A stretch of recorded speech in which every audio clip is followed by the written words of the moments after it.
Dumela makulu, the Nyametishan is here. Nasta Zokantine Nyanda Sangana Yopa Pejira Advocate Neso Chamisa. Vaganyora Vagati punishment and sickness associated with wickedness.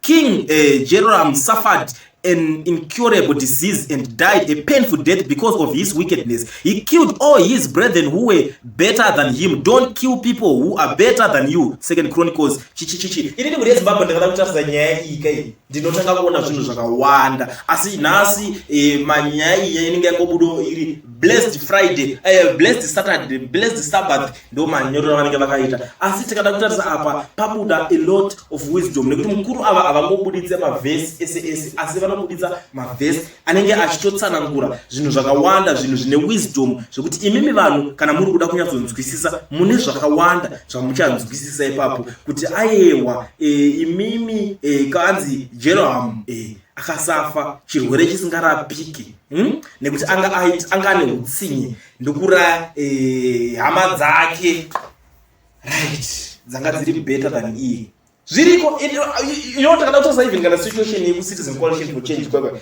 they know vanozviziva ndosakanyona vakatanga kusaboteja mukuru wavo.